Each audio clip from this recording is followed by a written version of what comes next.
I was just thinking about the story that we began to unpack with Aaron Walker yesterday. We're doing a small scale origin story project for Iron Sharpens Iron, the mastermind that I'm a part of.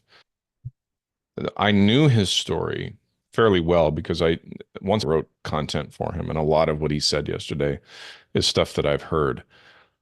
But trying to think about how would you put that in a short story.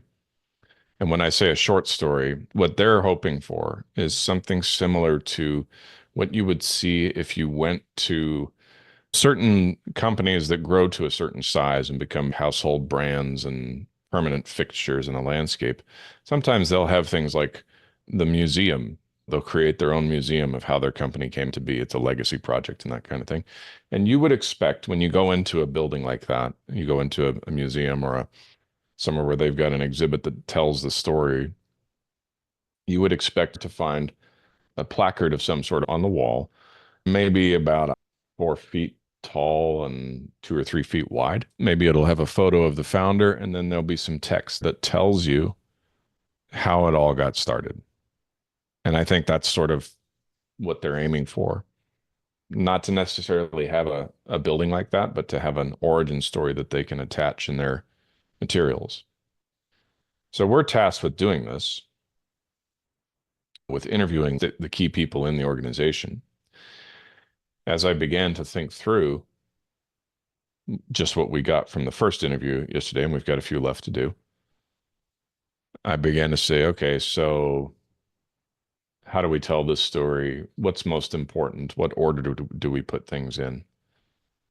It took me back to something we've talked about before, which is that it's important to document this somewhere. It's important to remember it. It's important to memorialize it, to be able to explain how it happened.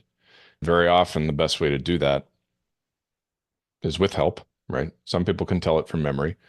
Most people need to be poked and prodded, in a manner of speaking, to bring that back up to the surface. Because a lot of things that we know, we forget that we know them. A lot of things that we've lived through, we forget that we've lived through them. But they're there, right? And they're hiding deep below the surface. It just takes the right questions from the right people to draw them out of you. So for me, that was an interesting experience to go through, to hear that story again, but now to begin to think, what does this all add up to? What's the narrative? What's the arc of your business? How would you describe it? What would you include? What would you not include? And what's the journey that it follows? I think it's important to have some idea of that, even if you never get as far as our clients would with the emissary of putting it in a book. But nevertheless, to just be cognizant of it, to be able to explain it, I think would be really helpful. So that was, I don't know if that's a fully complete thought. It's just something that occurred to me. I had a conversation on Friday with a gentleman who's been in business for 16 something years, has very, very simple, straightforward business. He figures out ways to save companies money on their telecommunications bills and gets paid by doing so. Hmm. And he's attempted to scale that before, and then he's, settled back into, for a number of years now, settled back into just doing it himself and makes good money. He's trying to decide what's coming next for him. He is an expert cold caller, but cold calls are not converting like they used to. Can't get people on the phone, can't have the conversations even when you do. The value proposition, the thing that people know about the business is, I can save you money on your telecommunications bills. The answer for him to figure out what's next for his business is doing some business modeling. How does the business scale? Where does it make money? And what else could you do? The idea of unpacking a story around why that business exists. The business exists because at one point in time it was a good idea and he needed money. Now he operates by certain principles for sure. But Yeah. I look at that and think, okay, well, a small business like that, do you unpack those critical stories? Is it necessary? Mm. Where's the benefit? And then you take a business like Iron Sharpens Iron, where it's highly relational. These people are getting together on a weekly, yearly basis. They are seeing each other in person, going deep with one another. It requires a level of trust that a different business doesn't. That type of business operates with its clients differently. Sure.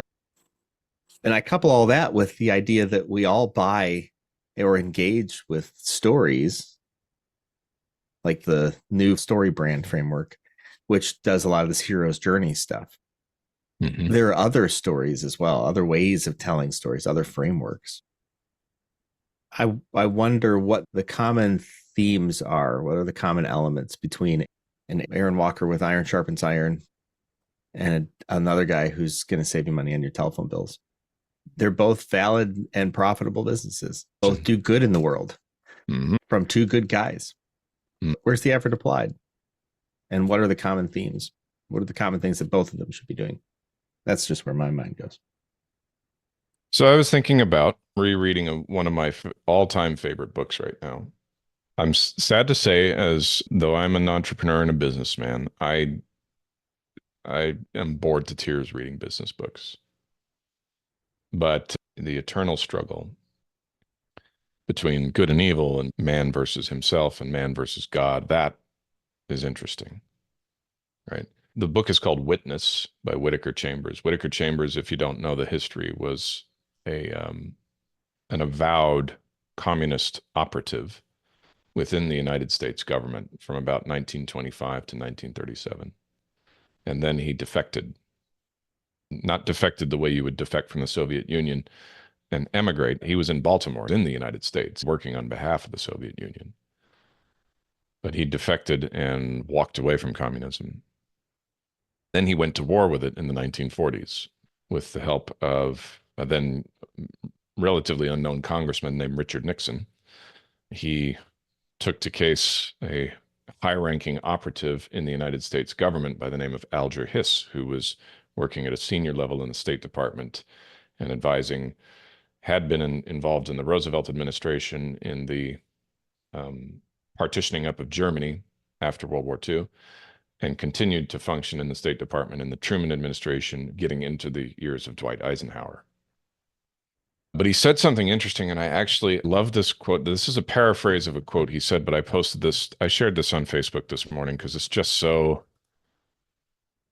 telling. I'm going somewhere with this. I'm not trying to take the show in a different direction or start talking about politics necessarily. I know you're going to unpack this. This is good. So listen to this, because you look at a thing like communism and say what you will about it, no matter how you feel about it, it is a powerful, enduring ideology. And by communism, I don't necessarily strictly mean people who are actually card-carrying communists, but all of the ideological relatives of it, socialism, Marxism, etc. But he says this interesting thing. It says, educated men become communists chiefly for moral reasons. Communism makes a profound appeal to the human mind, and that appeal could be summed up in the phrase, it is necessary to change the world. Communism's power baffles the rest of the world because the rest of the world has lost the power to hold convictions and act on them. Communists are people who recover the power to live or die, in other words, to bear witness for faith. It challenges man by the force of his rational mind to end the bloody meaninglessness of history by giving it a purpose and a plan.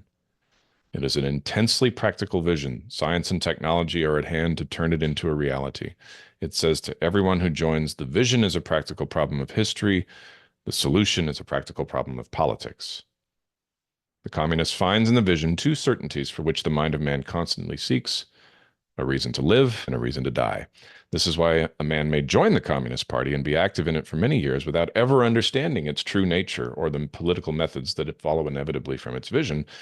When they discover that it isn't what they thought it was, they break with the politics of the vision, but not the vision itself. The vision keeps them firmly in its grip, self-divided, paralyzed, and powerless to act against it. What communists are tapping into there is what the sages would refer to as tikkun olam. That's a Hebrew term that means repairing the world. And there's something wrong in the world. We got to make it right. There's something broken in the world. We got to fix it. There's something dysfunctional in the world. We got to make it functional. There's injustice in the world and we got to make it right. It's tapping into that part of us that says we're living in a broken world. We got to fix it.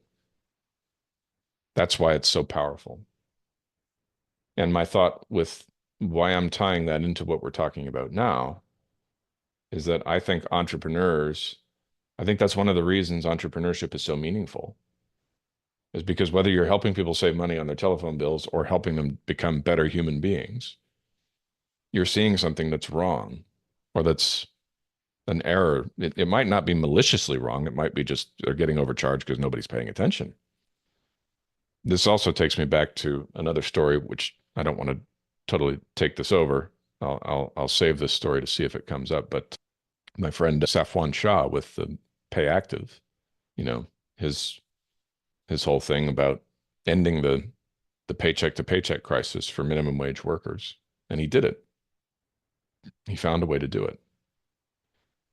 If you can tap into something like that, if you can join what you're doing as an entrepreneur to an eternal reality about being human, one of which is seeing things that are wrong or broken or destructive and reversing them, then your business has power. It doesn't matter who you serve or what you do for them. But if you can't see the eternal consequences of what you're doing, we would tell this to our clients, our authors in the past. If your book doesn't latch onto something eternal in the process of sending the message, then it's going to have a short shelf life. It's not going to be relevant 5 years from now. But if it taps into something eternal and people could read it 200 years from now and they'd still be impacted by it, you got a good message. I think that there's a parallel principle there for a business owner. If you can understand what you're doing, as Russell Crowe would say, what we do here in life echoes through eternity. If you can see that, then you can begin to patch together that narrative arc of your business. That's what I think. One of the commonalities I see between these two individuals we've recently spoken with, one of whom is executing on a vision and one who is needing to put together what that vision is, using resources from the past. I think one of the greatest priorities for each of these individuals is return on effort. For both of these folks, they do the math in their head, and it's a lot by feel, but they do the math in their head and they say, if I'm going to put forth an effort today, I want my results to be correlated with my effort. Yes. Which then drives them to become entrepreneurs. I think they both want deep growth and self and other understanding. They dig in to figure out what they're thinking, why they're thinking it, why they're doing the things that they're doing, make themselves better. And they attempt to do that with others as well to gain influence with those folks. Mm-hmm. That's true as well. And I think the other part of it is they're both hustlers. If you tell them no, they're just going to go do it to prove you wrong. They're going to dig in because they think that what they're doing is necessary. They have to do this. Yes. And they're going to do anything to just get it done. I think those are some characteristics. Digging into that discovery process to uncover those characteristics is very important. As I was talking with this gentleman on Friday, he has multiple opportunities. He could dig into his own business. He could go off and get a job. He's offered a job as a president of a company. As we were looking through these priorities that drive him to do what he's doing and have driven him, I cautioned him. I said, if this position, whatever position you're looking at, doesn't address these priorities for you, you're going to hate that position quickly because you're a smart guy. So it might be an interesting position, but if it's not going to give you return on effort, if it doesn't have deep problem solving, if it doesn't require yourself and other awareness, if it's not varied work, if you can't become an expert in it, like those things, the work is going to be you're going to be very dissatisfied. Yes. That drives them to be entrepreneurs and create the things they've created. The And I think, back to why, I think what's important is, and what the similarities are, recognizing those things helps an entrepreneur implement their idea and create a culture where those ideas, where that is protected for them. Mm-hmm. So they create a culture that is very self-serving because it enables that entrepreneur to be their best in whatever they created. Yes. I was in a conversation yesterday where the question was, under what conditions will you put up with the downside? Because everything you can do has a downside. Every job I've ever had, every business idea I've ever tried, there's always a downside. There's always something you don't want to do. There's stuff about running businesses I can't stand, and I'm not good at it. And I don't pretend to be good at it. And I turn to other people who are, because I'm not going to put myself through learning how to do that. I hate it so much. I don't hate it because I don't understand it. I hate it because I hate it. It is boring. Boring, boring, boring. I tried to take computer programming classes back in the late 90s. They had a C+ certification. My dad even paid for me to go to it. I sat there for 5 minutes. I got up and walked out. I'm like, whatever temperament or skill set you need to absorb this stuff and actually find it interesting, I don't have it. And I'm never going to have it. I admire people who do it. I see the value in it, absolutely. But I myself, no, not going to do it. Now you have But, me wondering what that temperament is, since I enjoy programming. Go ahead. Go ahead. the question was, under what conditions are you willing to put up with the downside? I got to write that down, because there are conditions where I'm happy to put up with the downside. There might be corporate gigs in large, complex, bureaucratic companies where the upside just runs away with it. So no matter what BS you got to put up with, you're like, it's okay. For every one of those, there's probably thousands of other ones that you're like, that's not worth it. I don't care how much the compensation package is. Unless you know what makes something worth it, right? And again, you have to tie that to something eternal. If it's tied to an eternal understanding of what you're doing, then you could be running a laundromat. And you say, it doesn't matter that it's hot and stuffy in here. It doesn't matter that people always need change when they come in because nobody carries quarters anymore. It doesn't matter, because I see the eternal value in what I'm doing right here and now. I remember one of the dumbest jobs I ever did. I found a way to make it meaningful at the time, as best as I understood. I was only 21 years old. I didn't have the experience I have now. I got to London. I had left LA and went overseas to London. It was hard to get a job at first. This was 2001, 2002, but already the Brits were like, you got to have a bank account because we're not doing paper checks anymore. We're doing direct deposit.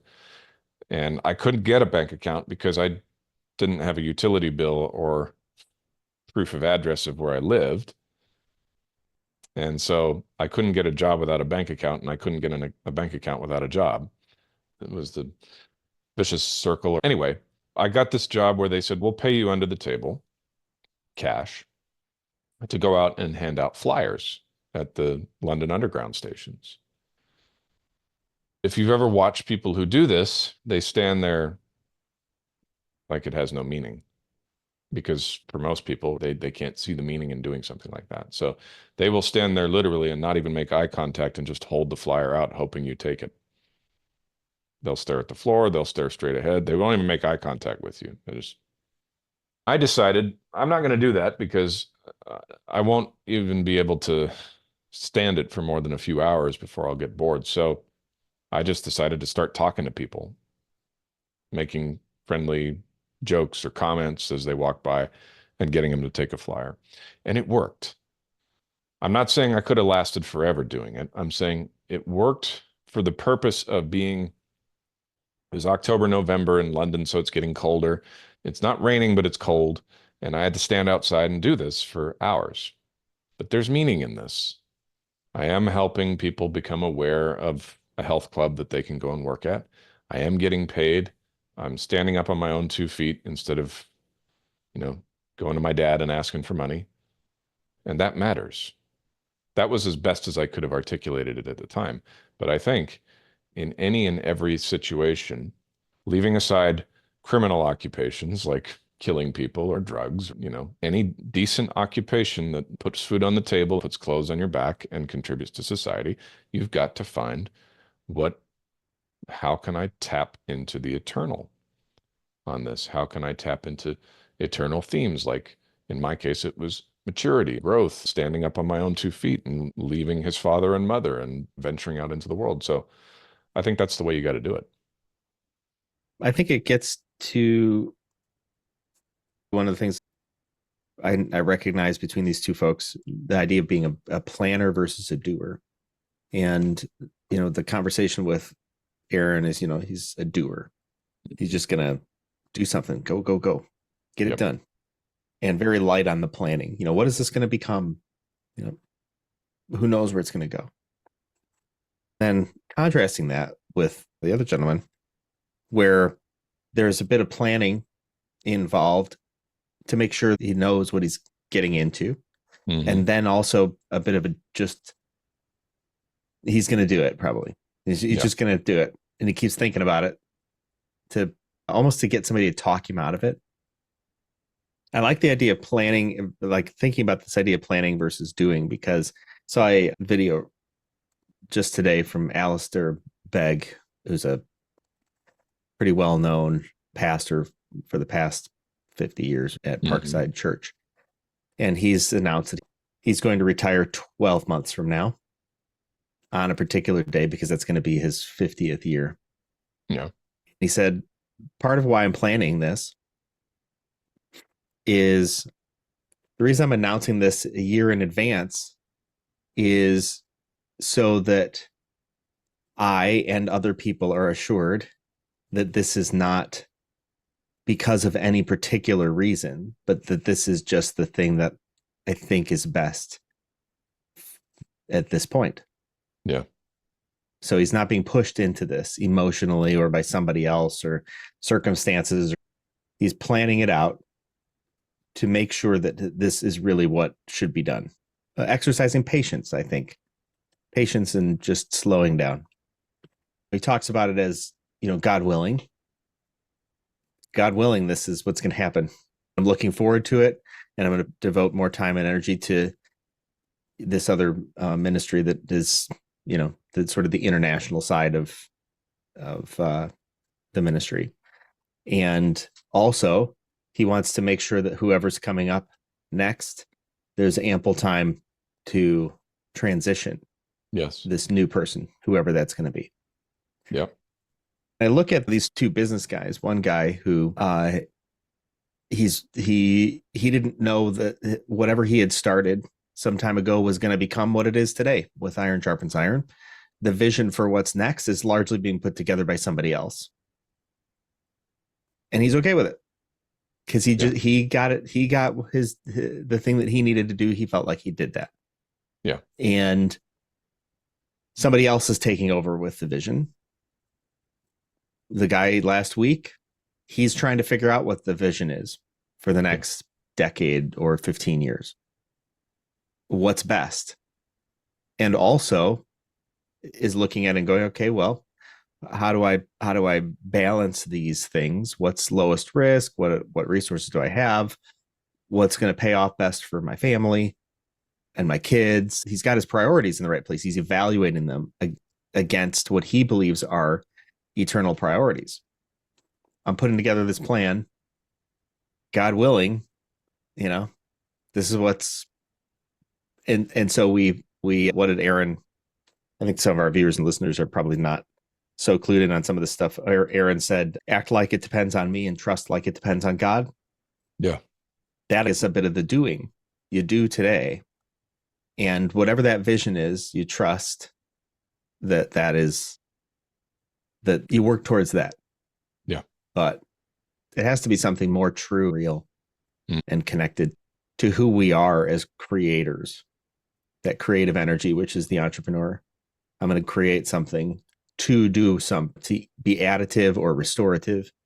Hmm. I did a TikTok post the other day about not everything has to be innovative. It could just be restorative, which was a conversation that you and I had. I think it was Mr. Rogers actually testifying against in front of the Senate when he used the Tikkun Olam. He says, I think we're supposed to be repairers of creation. He did that by creating something new. He used a television show to repair people morally and ethically. Yeah. Yeah, no doubt. The journeys that we're on require things that I don't think we can manufacture ourselves. It has to come from an external source. And that's where the eternal is, right? The world we cannot see, which is very difficult for us to imagine. It it behaves and takes forms that we would struggle to explain or define precisely because we live in the natural world where so much can be explained and defined. I think this is, again, there are things in life, I'm sure you've noticed this, Jason, that I've looked at and said, that's a bunch of baloney. But it's persistent and it hangs around year after year, decade after decade. People buy into it. People get involved in it. Some people immerse themselves in it. Some people get like, it's like reading your horoscope. I do that just purely for entertainment. I'm just like, what does this person think they know about me? But there's power in it. It's not empirically, objectively, and 100% accurate or true, but neither is it completely false. It's tapping into something. It's tapping into that part of us that is so difficult to define because it's not physical, it's spiritual. It's tapping into our imagination. It's tapping into our spiritual self, which is much more, because it's eternal, it has much more power and it's far less bound by space and time. We are bound by space and time in the sense that I can't send my spirit somewhere else. It has to stay attached to my body until I die. But then once I die, it's no longer attached. And it can go wherever that is, right? Whatever that means to be back in the spiritual realm.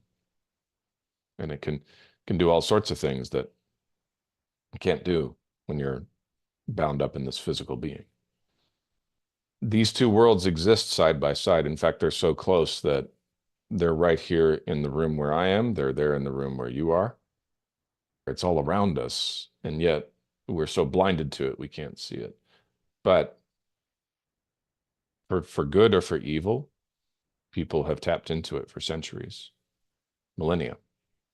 And it works because it does dig deep inside us, well beyond flesh and bone, and activate. Now, it might activate our imaginations to pursue things that turn out to be 100% falsehood, but there's still power there that causes that spark to happen.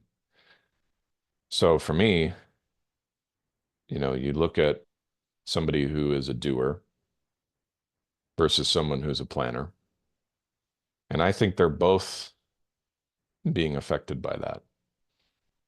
Just because someone's a planner, you know, I'm married to a planner. She's also a very big doer, right?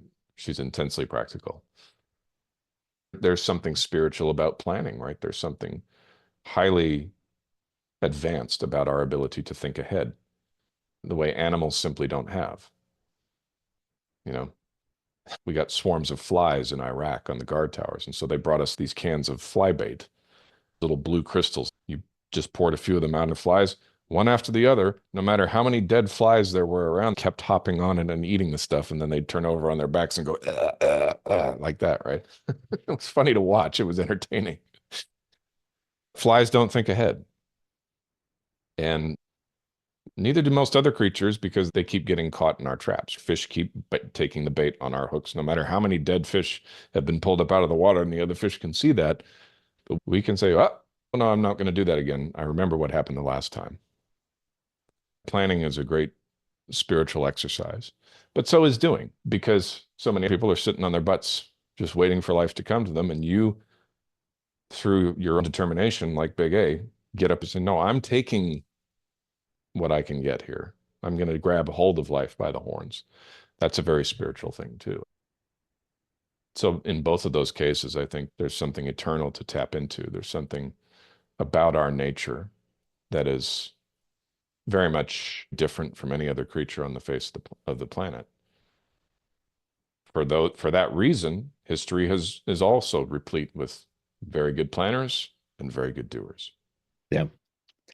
I go back to the three things that I think set people apart, and there's probably more. I'm not trying to make this exhaustive, but three vague buckets. One is we have the ability to create, to name a future that doesn't exist right now, to go about creating that future, and also go about destroying things that no longer serve us. We can also destroy things out of ignorance or malice. But to your point, the rest of that which exists in the world does not have that. It just does its stuff. The flies, if they could do that, they would not be eating things that cause them to die. Just like people, we don't go around eating things that are known to cause us to die. Apart from a few millennials with Tide Pods a few years back. Oh man, what is this? Cinnamon? Like taking a mouthful of cinnamon or something like that. I mean, no, that's not true. I don't feel bad. You should have known. No, it was a YouTube challenge. That's why I have no sympathy. It was just done for attention. Yeah. So I think that the planning, though, I think sometimes planning can become a crutch. It's actually an excuse because, and I talk about this way, like with this business modeling help with, the idea behind business modeling is to raise confidence. Mm-hmm. How confident is he that this business is going to result in whatever those outcomes are? And so by unpacking the assumptions and then a process by which that business will operate, we can raise his confidence to make a decision. The reward is going to make money. The risk is going to lose money and time. Yeah. So we want to raise the confidence that we're going to make money instead of lose money and time. Yeah. And that's a lot where strategy comes into play. Regardless of whether you have a well-defined strategy or you're just going to do something, you're going to learn something at each step. Yeah. Each step you're going to learn whether this is more solid or a little less solid. Should I back up, go a different direction? That's just the path. To viewers and listeners, put together a great strategy. You're still going to be wrong in some way, to some degree. You're not yet aware of. Not aware of, yeah. Just get used to it. Assuming you got, whether you're a doer or a strategizer, I think the world needs both. The other thought to that, though, is sometimes from a strategy standpoint, you can implement a strategy, but nobody's on board because they don't believe in the ultimate conclusions. So you could create a strategy, a business model that's going to go off and make a bunch of money. But if it's at the cost of everybody's mental health and their lives are falling apart, right, you might not get people to agree to the effort required for the outcomes. If there's this idea of strategy on a long-term scale, perhaps, that is underneath all of that, like my client on Friday. Priority, wants to take care of his family, wants to take care of his kids. That causes him to make certain decisions and evaluate things in a certain way. So he's not going to take a job where his return on effort is low and it's going to sacrifice time with his family. That's just his priority. And so from an eternal scale, what's your long-term strategy? What result are we looking for? Align your long-term eternal strategy with God's long-term eternal strategy. That's going to require you to operate today in a different way. And then your other strategies will naturally sort of work out of that fundamental base of your pyramid or your ziggurat. Yeah. So for bringing this in for a landing, is both you and I have another powerful conversation starting up shortly after we're done here. I like that idea of the long-term strategy. The reason is because Sometimes what God sets before us seems to fly in the face of what you would naturally think of or what you would hope for. To go back to Chambers's book, he said, I left communism to fight it. And when I did, I told my wife, we're leaving the winning side to join the losing side. It's interesting. That's very, I would not expect that from the vast majority of people to consciously say with full knowledge, I'm on the winning side. All I got to do is stay with it, but I can't bear on my conscience what that entails. To join a losing side, to join a side that, for all Chambers knew at the time, of course, now in hindsight, we can see, yeah, the Soviet Union eventually collapsed and communism is still alive, but mainly through China. But when he was writing this, it was 1952, right? They were on the verge of detonating their first atom bomb, or had just detonated. I don't remember the exact dates. The U.S. was very afraid of them. He realized, I'm leaving to join the losing side, the side that doesn't have a clue what's going on and can't conceive that these people are enemies of our nation. So you got to have, if you're going to do something like that, requires an ability to grasp an eternal based vision. I'm not saying everybody's got to do that. That was his unique calling. What I am saying is whatever you're going to do for your long-term plan, maybe the short term doesn't need it, but your long-term one definitely does. What is going to be your testimony when it's time to go back to the spiritual world and leave the physical behind? What is going to be on your epitaph? What's going to be your legacy? What's going to be the impact people felt, not because of you, Paul Edwards, or you, Jason Todd, but because of how well you positioned yourself as a conduit for that eternal spiritual world to enter the physical world and change it for the better? That's the question I would ask. Yeah, I think that's great. Yeah, that's a good way to bring us home. One of the things you and I have discussed, and this is something that Emissary, desires to do, but one of the things you and I have discussed is the opportunity for a faith-based founder to impact their community and thereby impact the world is a very leveraged opportunity. Whether it's you're going to meet more people are going to pass through your doors, that could be very true of a lot of businesses. So how are you going to speak to them? How does that business speak? That gets into brand and all sorts of stuff. And then I think sometimes these things begin, a founder begins on that path, whether it's In-N-Out or Service Master or some of these other businesses that become big brands. But how does it persist? And that's where we as people need those reminders, and each of us to varying degrees. Yeah. Like you happen to remember certain things that I would never remember, and I remember things that you wouldn't. And so what I need in my life is, it's not to things that you might need, right? Just how we operate to keep ourselves individually in check or aligned is different. Yeah. The similarities are there, but the actual function of it is different. That's where I think knowing oneself is such an opportunity in that. Again, not as a crutch, as an opportunity to figure out how do I excel? How do I keep this body in check to act out? Yeah. All of us are so incomplete, not dysfunctional, just lacking that apparatus that another person has. Back to the top of the conversation, right? My older son seems somewhat interested in computer programming. I'm not going to teach him that. My bride can teach him some of it. You can teach him some of it. I have a few other people who can teach him some of it. There is no way I'm ever going to teach him computer programming.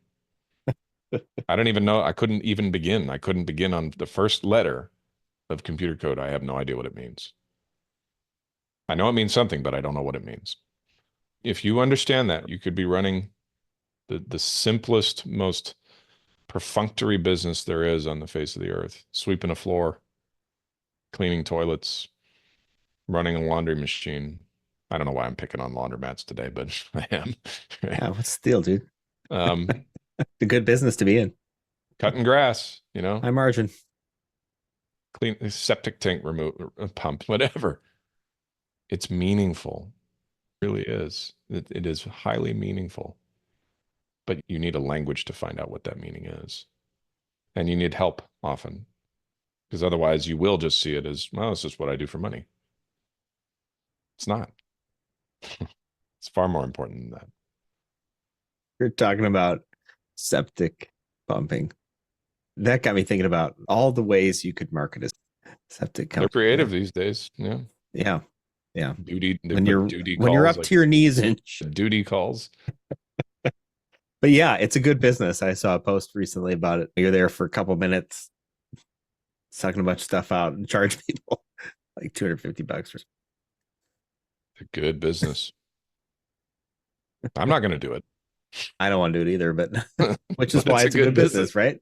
You got to find something that nobody wants to do, but do it on an eternal scale. The workshop happens every Tuesday at 10 a.m. Central Time. I'm your host, Jason Todd.